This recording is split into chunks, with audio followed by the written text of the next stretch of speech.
High Call series. So, hi children, good morning. In the previous episode, we have learned about different types of animals.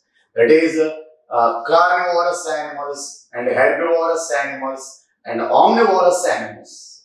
So, now we are going to learn the next chapter, the birds around us. So, in this chapter, we are going to learn about different types of birds and different types of food habits of different birds.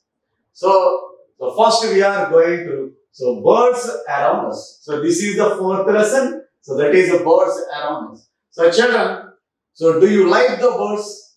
Yes. So all of us like the birds very much. So what birds do you like very much? So could you give me examples for some birds? So which type of birds do you like very much?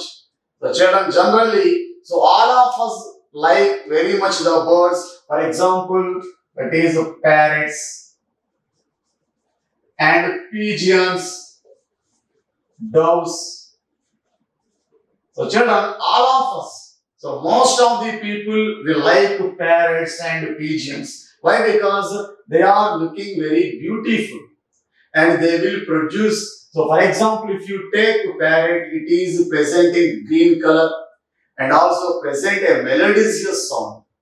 So pigeons are looking very beautiful and they are present in white color. So that's why most of the people like these birds and they will grow these birds in our houses. So not only these parrots and pigeons, so children, so there are different types of birds around us in our surroundings. So what are the different birds you will observe in your surroundings? So not only parrots and pigeons, we can observe crow and also we will observe some eagles, that is eagle and vulture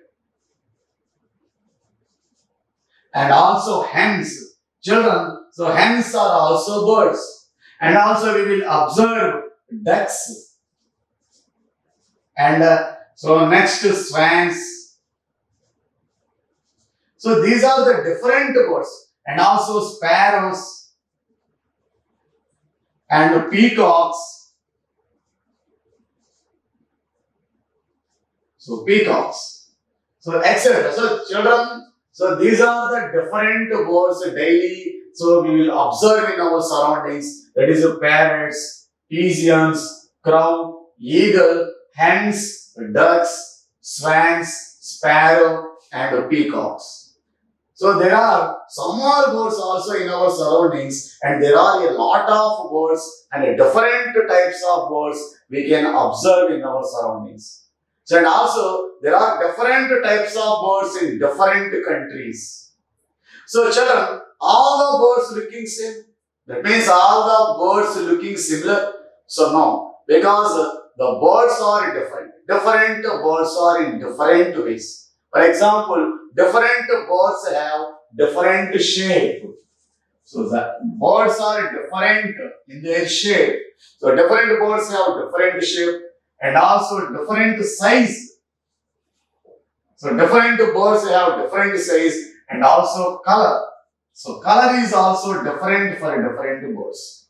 So different birds have different types of shape and they are different in size and they are different in color. So whereas the parrot is in green color and pigeons are generally in white color. So children, so crow is in black color and it is in small size, whereas eagle is in larger size. So in this way, the birds are of different sizes and different shapes and different colors. And also, these birds will produce some melodious sounds. So children, some birds will produce melodious sounds. So melodious sounds. So that's why we will like the birds very much. So if you take parrots and peacocks, so they will produce some melodious sounds and we are attracted for that melodious sounds made by the birds. So children, so not only their sounds, some birds are very helpful to the humankind. Whereas if you take hens, so in some villages, So in villages, generally the people are wake up by the sounds made by the hands. Whereas in ancient days, the messages will be carried from one place to another place by pigeons. So these pigeons are very helpful in ancient days to carry the message from one place to another place. Because in ancient days, there are no post and there are no postcards and there are no postmans. Like nowadays, there are also no cell phones in the ancient days. So in ancient days, how they send the information from one place to another place? So by using these pigeons, so they can send the information, they can send the messages from one place to another place. So these are the different birds we are looking around in our surroundings, and these are the some uses of the birds also. And also these birds and produces some melodious sounds. And also, these birds are in different shape and a different size and different in their color. So, different birds have different shapes and different their sizes and different their colors. And children, so now let us see about some properties, that is about some characteristics of the birds. So, let us see what are the characteristics of the birds. So, children, all of the birds are different in their sizes and different in their shapes and different in their colors, but all the birds will have some common features. So what are the common features for all birds? So that means there are two common features for all the birds. So what are the common features? That means all the birds will have wings. All the birds will have wings. And all the birds can fly. So all the birds have wings and all the birds can fly. So children, so these are the common features we can see among all the birds. So if you take any bird, so that bird will have two wings and that bird can fly in the sky. And next one is, so if you take bird, so most of the birds eats, that is seeds and vegetables, that is fruits and grains. So most of the birds will eat seeds, fruits and grains, whereas if we take parrots and sparrows and crow, so most of the birds will eat seeds, fruit and grains. And the birds does not have mouth and nose. So most of the animals and most of the mammals have a mouth and nose. But whereas the birds does not have mouth and nose, so it will has only beak. So children, birds will have only beak. It does not have any mouth and nose, and this beak will help the birds to catch the food and to eat the food. So this beak is very helpful to the birds to catch the food. So to catch the food and also to eat the food. So these are the uses of the beaks, but the birds does not have teeth in their mouth. So these birds does not have teeth in their mouth, but most of the animals will have teeth in their mouth, whereas the birds does not have teeth. So birds does not have teeth. So children, so these are the some characteristics of the birds. So what are those? So although the birds are different in their size, shape and color, all the birds have some common features. That is, all the birds will have two wings and they can fly. And the birds does not have mouth and nose like animals. They have only beak. And this beak will helpful to the birds to catch the food and to eat the food, but they does not have teeth. And children, so let us see some of the parts present in the bird. So let us discuss about the parts of the bird. So what are the various parts present in the bird? So children, look at the bird, that is we can discuss about parts of a bird. So what are the different parts of a bird? So every bird will have neck.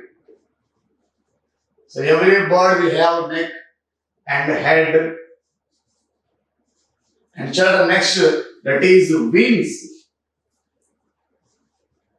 Neck, head, and wings, and also legs. So these are and also legs. So these are the different parts that every bird will have, and also feathers also there for the bird. So children, so how a bird can fly, and why we cannot able to fly, and why the special features that a bird have. So how all the birds will able to fly in the air. So what are the different special features in the bird have? So why the birds are able to fly in the air? That means because the skeleton of the bird will contains different types of bones, and that skeleton will gives the different shapes to every bird. So that's why different birds will have different shapes because of the skeleton present in their bodies. So because of the shape of the skeleton, the birds will have different shapes. And next, their body, the skeleton will contain different bones and which are filled with air. So they have bones. The birds will have bones which are filled with air. So filled with air. So that means the bones are very hollow, and the hollow bones are filled with air, and these hollow bones will make the body of the bird very lighter, and they are able to fly in the air. So children, remember, so the skeleton will contain different types of bones, and especially the bones of the birds are filled with air. That means their bones are hollow, and the hollow space in the bones is filled with air that makes the bones very light. So because of their light weight, they are able to fly in the air. So children, next, so every body of the bird, that means every body of the bird will covered with feathers. So every body of the birds, that means the bird's body will be covered with feathers. So there are two types of feathers for every bird. So what are the two types of birds? That is, what are the two types of feathers? So what are the two types of feathers? Children, so there are two types of feathers. The first one is down feathers. So down feathers. And the second one is flight feathers. And the second one is flight feathers. So these are the two types of feathers present in every bird. So children, so what are the down feathers? So these feathers will keep the body of the bird warm. So these feathers keep warm. So that's why these feathers are called down feathers. So down feathers are those which keep the bird's body very warm. And what are the flight feathers? So these flight feathers are attached to the wings. And these feathers are very long and cover the wings of the bird and also the tailbone of the bird. And these flight feathers are very helpful to fly in the sky and also helpful to change the direction while they are flying. So children, what are flight feathers? So these flight feathers are attached to wings. So these flight feathers are attached to wings. So attached to wings, and that's why the birds are able to fly in the sky because of these feathers. So that's why these feathers are called flight feathers. And these feathers are very long in size and cover the wings and also tailbone of the bird. And these feathers will help in changing the direction while they are flying in the sky. So changing the direction. So children, so these are the two types of feathers present in every bird. So now, children, so how the birds are able to fly? So the birds are able to fly with the help of the wings. So because of these wings, the birds are able to fly, and these wings are attached to the muscles present in their body. And these muscles helps the wings to move up and down while they are flying in the sky. So there are two types of movements of wings while the bird flying in the sky. So children, what are the two types of movements of the wings? So because of the movement of the wings up and down, the bird is able to fly in the sky. So there are two types of movements in their wings. So what are the two types of movements in the wings? So let us see. So movement in wings. Movement in wings. So children, every bird can able to fly in the sky because of their wings. So how many wings does a bird have? So every bird will have two wings. And because of the movement in the wings, they are able to fly. So while they are moving, they are flying in the sky, they will move their wings up and down. So because of this movement of the wings, they are able to fly in the sky.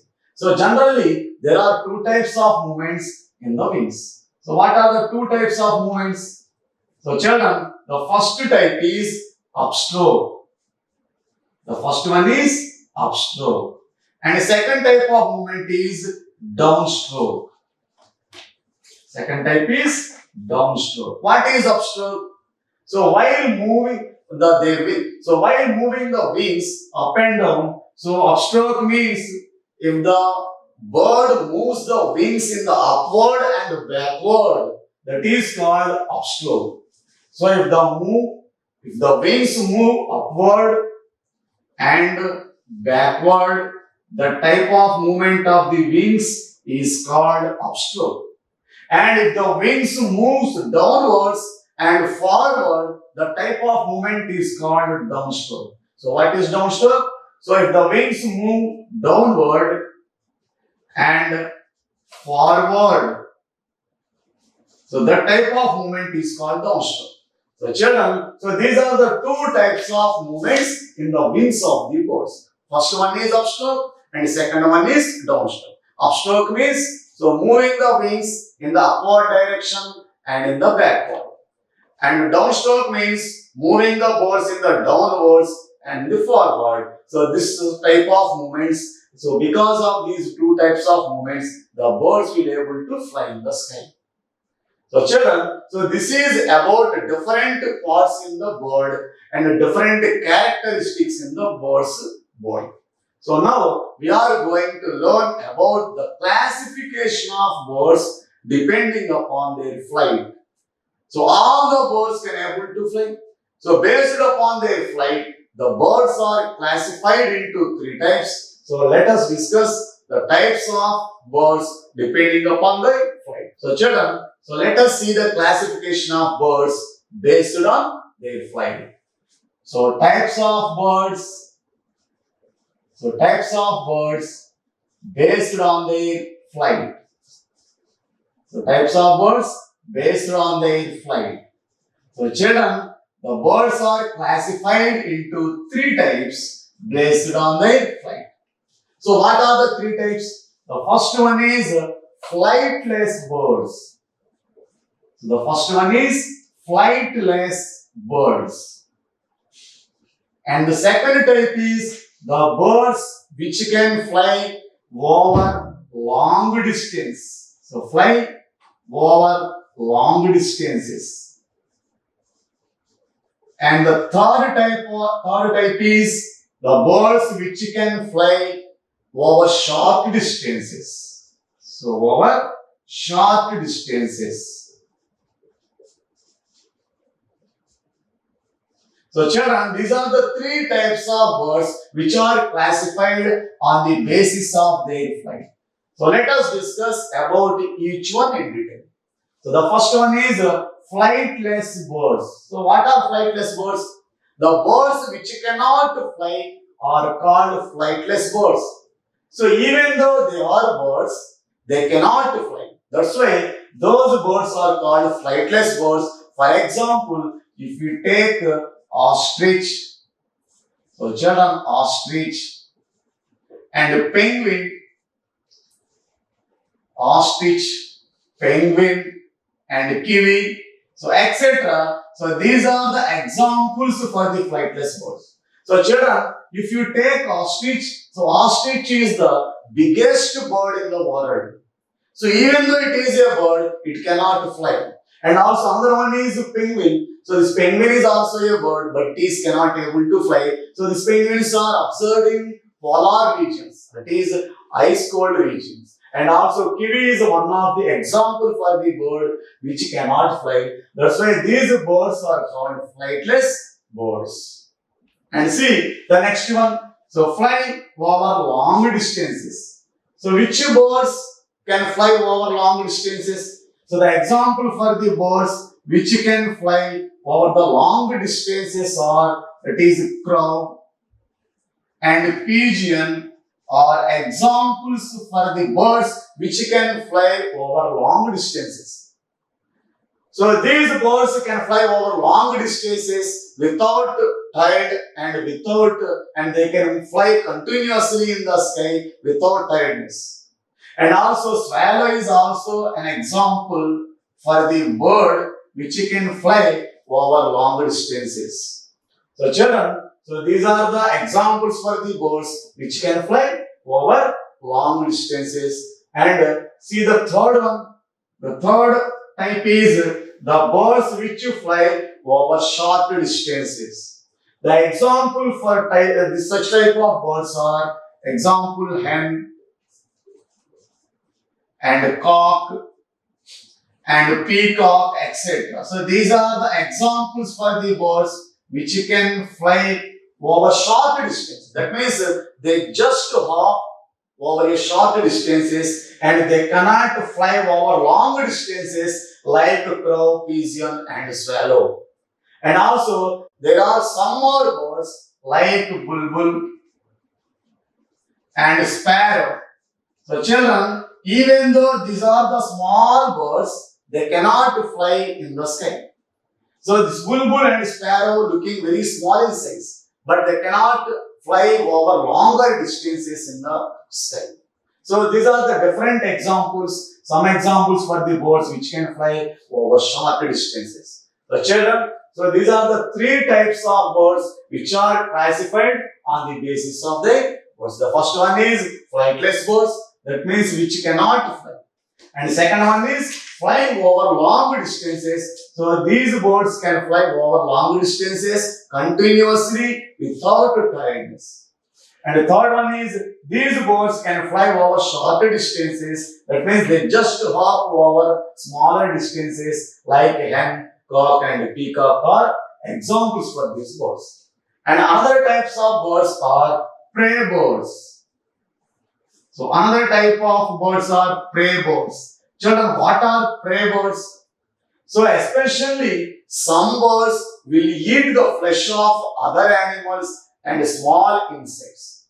So those birds which will eat the flesh of small animals and insects are called prey birds or birds of prey. So that means birds of prey. So because these birds will eat the flesh of other small animals and small insects, that's why these birds are called prey birds or birds of prey. And examples for these prey birds are, it is eagle, vulture and hawk. So children, so these are the some examples for the prey birds. So these birds can fly for a greater heights. So these birds can fly to a greater heights and their vision is very sharper and their eyes are very sharper. So they can even observe their prey over larger distances. That means over larger heights also. So they have such a sharper vision and sharp eyes. So with the help of their sharp eyes, they can able to observe their prey. from the greater heights also, and immediately they fall down and pick up their prey with the help of their claws and beaks. So children, so this is about prey birds. And there is another type of birds, that is aquatic birds. So children, what are the next type of birds? That is aquatic birds. So aquatic birds. So what are aquatic birds? So children, the word aqua means water. So the birds which live in water, so birds which live in water are called aquatic birds. So some birds can live in water. So those birds which can live in water are called aquatic birds. And there are two types of birds. So there are two types of aquatic birds. The first one is the birds which can swim in the water. So the birds which can swim in the water. So swim in water. So some aquatic birds will swim in water, and another type is some aquatic birds just wade in water. So wade means they can walk in water and they cannot swim in water. So those birds are called wade in water. So these are the two types of aquatic birds. That is, some birds will swim in water. For example, if you take a duck, so duck, and also swan. So children, this duck and swan are examples for the birds which can swim in water. So how can we swim in water, the ducks? Because these ducks and swan have webbed feet. So what is it? So webbed feet. So what is webbed feet? So if you observe the feet of ducks and swan, so you will observe that the fingers of their feet are joined by a thin layer of skin. That means the fingers of their feet are joined with each other by a thin layer of skin, and they cannot move independently like other animals and like other human beings. So children, here we can move our fingers independently, but these ducks and swan will have webbed feet. So the feet of their ducks and swan have fingers which are joined by a thin layer of skin. So such a type of feet are called webbed feet. So by using this webbed feet, this duck and swan can swim in water. So whereas if you take the birds which wade in water, they have long thin legs. They have long thin legs, and by using this long thin legs, they just wade in water, but they cannot swim in water. So what are the examples for these birds which can wade in water? Are, it is crane, and flamingo, and ertigo, so etc. So children, so these are the examples for the birds which will wade in water. So the next type is aquatic birds. The birds which live in water are called aquatic birds. And in aquatic birds, there are two types. The birds which can swim in water. Example, duck and swan, they have a webbed feet. So because of their webbed feet, they can swim in the water. And also next one is the birds which will wade in water. That means they can walk on the water because they have long thin legs. They does not have webbed feet. They have long thin legs. Because of their long thin legs, they can wade in water. That means they can walk in the water. Example, crane, flamingo, ertigo, etc. are examples for aquatic birds. So children, so these are the different types of birds. So based upon their flight and based upon their feet. So now we are going to discuss the different types of birds based upon their eating habits.